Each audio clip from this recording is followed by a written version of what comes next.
Hi, this is Chris from the Stephanie Miller Show. Please enjoy this exclusive clip from Political Voices Network. Yeah, you quoted Joe Scarborough, who said Republicans keep losing in the age of Trump, and they just don't care. 2017, Republicans lose. 2018, 2019, 2020, 21, 22, 23, Republicans lose. What's the plan for 2024? I can answer that, Joe. Losing.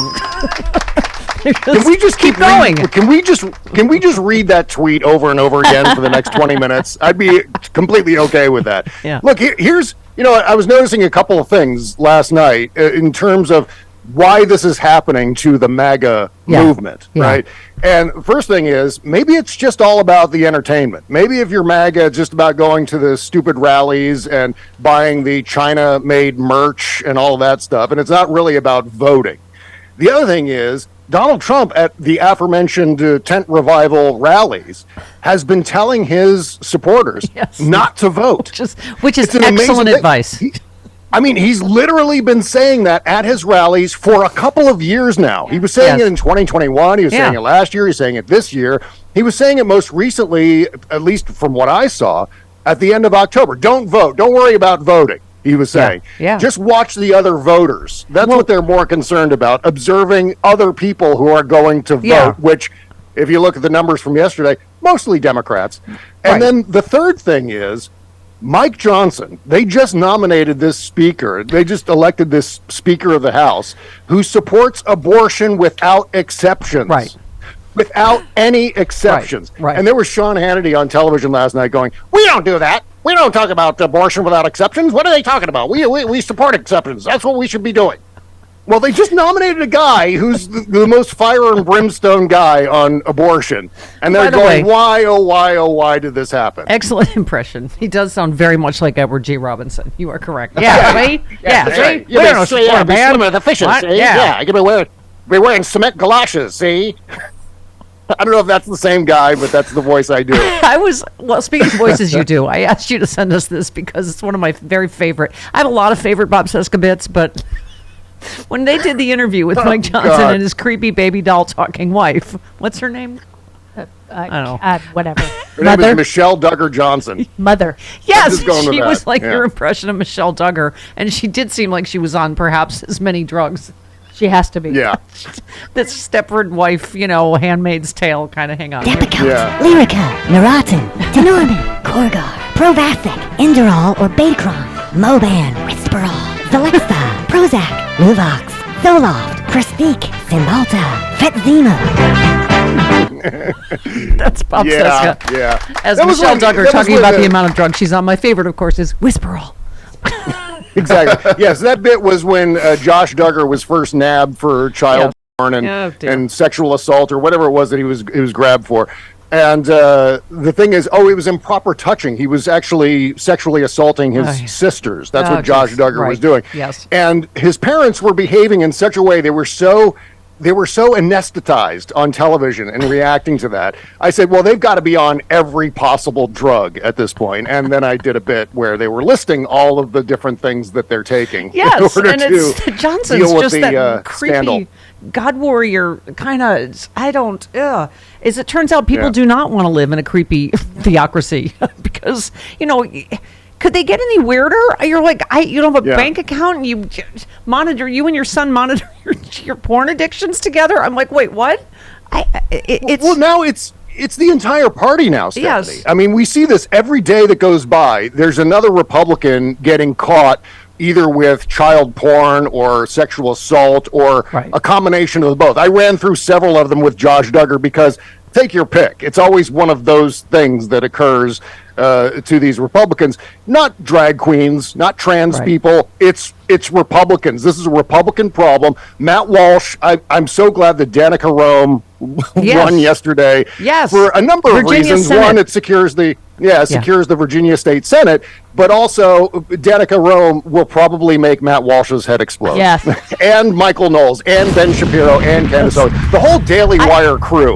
Lots of heads exploding. She has made history as the first transgender person ever elected to Virginia's upper chamber. And this was a win for diversity across the board, right? Last night. Right. Yeah, and I think the lesson here for the Republicans is the one that they're not going to take. They're just going to ignore this, and they're going to keep tripling down on going full like Taliban extremist with all of these issues because they see Donald Trump talking about that stuff, and they're not going to oppose Donald Trump. Donald Trump is setting the tone, and we all know from observing this guy for God knows it seems like 1,000 years now, that he is going to continue saying the same things he's been saying. I hope he continues to take credit for overturning Roe v. Wade. Yes. I hope he continues to say that. Yeah, and he will. He's going to keep walking right into his own propeller over and over and over again, and it's only going to be good news for the rest of us. Yeah, I loved, oh my God, Bob, I got such pure sexual pleasure out of reading his last tweet about who's the guy that just got beaten by Bashir. This guy, late surge because of me. Got a huge future, and I'll help him. Fantastic. Yeah. I'm not surprised. I haven't checked in on Truth Central this morning. Is he screaming about election fraud or it was rigged? It was a rigged election? He hasn't done that. He's mad about Ivanka. Oh, it's Ivanka Day. He's focused on his daughter wife. See, yeah, that's where his bread is really buttered. Donald Trump is really all about himself. His party just suffered a massive defeat. Yeah, he doesn't care. I mean, the turnout. I never thought I would see turnout like this during an off-year election.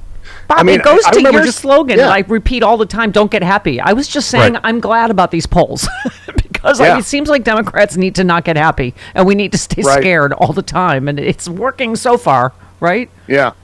I mean, a couple of things. Don't listen to the pollsters, don't listen to the pundits, and don't get happy. That's the key, I think, to Democratic victory. It's been working all this time now. Yeah. And we can read the Joe Scarborough tweet again. I wouldn't mind that.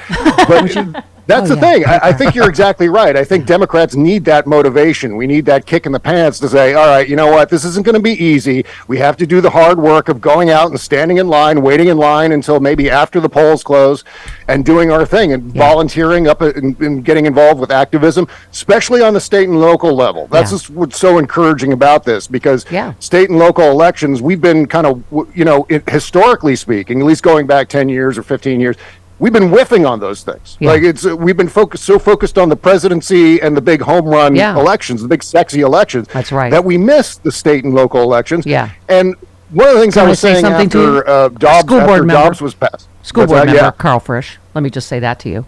Oh, exactly right. Yeah. You know what? Carl Frisch is the model of what should be happening across the country. That's Democrats getting involved at that level, taking back these school boards. Unfortunately, at least Simon Rosenberg is reporting today that the Democrats won a bunch of seats on school boards and local elections, too. So this is trickling all the way down the ballot. Speaking of trickling down, Bob, let me read Joe Scarborough's tweet for you again.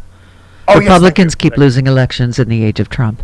Oh, God. They just don't care. 2017, Republicans lose. Oh, God. 2018, Republicans lose. Yeah, right there. Okay. All right. That's enough, Bob. That's enough, Bob. I had to lean in for that, There it is, my first drink of the day, Z-Biotics Pre-Alcohol Probiotic.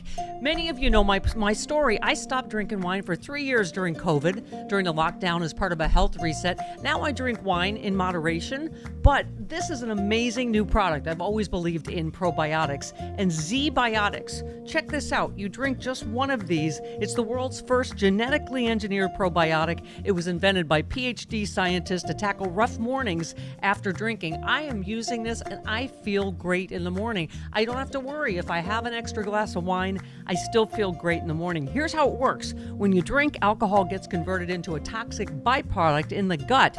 I've always had acid reflux problems. It is this byproduct, not dehydration, that's to blame for your rough next day. Z-Biotics produces an enzyme to break this byproduct down. All I know is it works. It is Z-Biotics Pre-Alcohol Probiotic. Go to zbiotics.com/politicalvoices or scan the QR code on the screen right now.